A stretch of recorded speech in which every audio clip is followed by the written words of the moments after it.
आंखें बंद कीजिए और सोचिए, अगर कोई सफर आपको चुने तो क्या आप मना कर पाएंगे? ये कहानी है 7 दोस्तों की, या शायद 7 शिकारों की। कॉलेज का आखिरी साल था, एग्जाम्स खत्म, भविष्य दरवाजे पर, और हम सबको लगा जिंदगी शुरू होने से पहले एक आखिरी सफर बनता है। हमने कोई फेमस जगह नहीं चुनी, बस पहाड़, ऊंचे, शांत और इतने गहरे कि उनमें खो जाने का मन करे। शहर पीछे छूटता गया, सड़क पतली होती गई और ड्राइवर बार बार रियर व्यू मिरर में झांक रहा था, जैसे कोई पीछे बैठा हो, जबकि गाड़ी में सिर्फ हम 7 थे। जंगल शुरू हुआ, घना, इतना कि धूप भी जमीन तक पहुंचते पहुंचते हार जाए। जीपीएस स्क्रीन पर रास्ता सीधी लाइन में अटका हुआ था।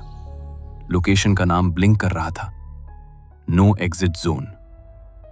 हम हंसे, मजाक किया, पर ड्राइवर की उंगलियां स्टीयरिंग पर कांप रही थीं। शाम ढली और हम पहुंचे उस छोटे से गांव में, जहां बस एक लकड़ी का घर था, होम स्टे। चारों तरफ ऊंचे पेड़ और हवा, जो सीटी नहीं, फुसफुसाहट जैसी आवाज करती थी। दरवाजा खोलने आया एक बूढ़ा आदमी, झुकी पीठ, आंखें इतनी गहरी जैसे उनमें अंधेरा जमा हो। उसने चाबी दी और बिना पलक झपकाए बोला, अंधेरा होने के बाद बाहर मत निकलना। हमने हंसकर पूछा, क्यों? उसने कहा, दरवाजा बाहर से बंद नहीं होता, अंदर से होता है। उसकी परछाई दीवार पर हमसे उल्टी दिशा में हिल रही थी।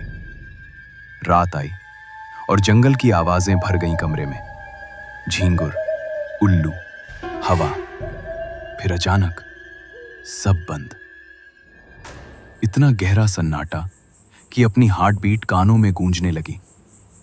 तापमान गिर गया, सांस भाप बनकर दिखने लगी, और तभी घर के बाहर कदमों की आहट, धीरे, नपे हुए, जैसे कोई जमीन को परख कर चल रहा हो।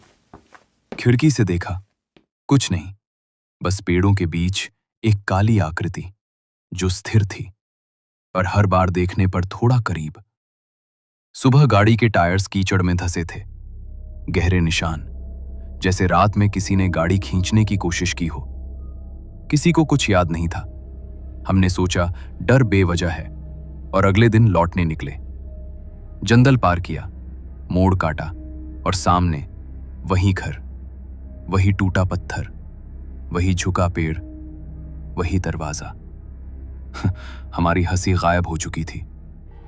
तीसरे दिन फिर कोशिश की, तेजी से गाड़ी दौड़ाई, पसीना, घबराहट। 20 मिनट बाद वही गांव। इस बार बूढ़ा बाहर खड़ा था और मुस्कुरा रहा था। आज भी नहीं निकले? हमने पूछा, दूसरा रास्ता कहाँ है? उसने जंगल की तरफ देखा और बोला, जो जाता है वही रास्ता बनाता है। उस रात किसी को नींद नहीं आई। दीवारों के अंदर से खटखटाहट, जैसे नाखून लकड़ी कुरेद रहे हों। फर्श के नीचे धड़कन जैसी आवाज। सुबह एक दोस्त गायब था।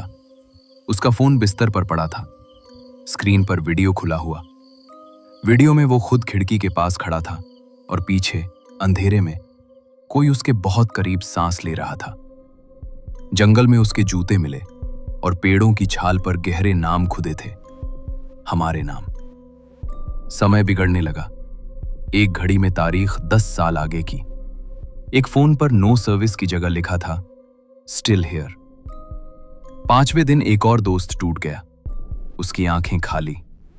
वो बस दोहराता रहा, हम यहां से जाने वाले नहीं हैं। और रात में खुद चलकर बाहर चला गया। घर छोटा होने लगा। दीवारों पर हमारे नाम उभर आए, जैसे लकड़ी हमें पहचान रही हो। 7वें दिन बूढ़ा फिर आया। हर साल कोई ग्रुप आता है। हमने कांपते हुए पूछा, और लौटता कौन है? उसने जवाब दिया, जो आखिरी बचता है। बारिश शुरू हुई। जंगल गहरा काला हो गया। सुबह हम 3 थे। एक और नाम दीवार पर जला हुआ था, आखिरी दिन। हम तीनों जंगल में उतर गए। बिना रास्ते, बिना उम्मीद, चलते रहे, गिरते रहे, पेड़ों के बीच खोते रहे। फिर पीछे से चीख आई, फिर सन्नाटा। मैं भागता रहा जब तक अचानक मैं सड़क पर था, नीचे की दुनिया में, अकेला। साल बीत गए, दोस्तों का कोई रिकॉर्ड नहीं। कॉलेज में हमारे ग्रुप की फोटो से 3 चेहरे गायब थे, जैसे कभी थे ही नहीं। और हर साल उसी तारीख पर एक अननोन नंबर से मैसेज आता है, इस बार रास्ता किसका बनेगा। पहले मुझे लगता था ये कोई और भेजता है, लेकिन पिछले साल मैंने देखा मैसेज मेरे ही फोन से गया था। और इस साल एक नया ग्रुप उसी होमस्टे की बुकिंग कर चुका है। 7 लोग हैं। उनकी ग्रुप फोटो में पीछे पेड़ों के बीच एक चेहरा मेरा भी है।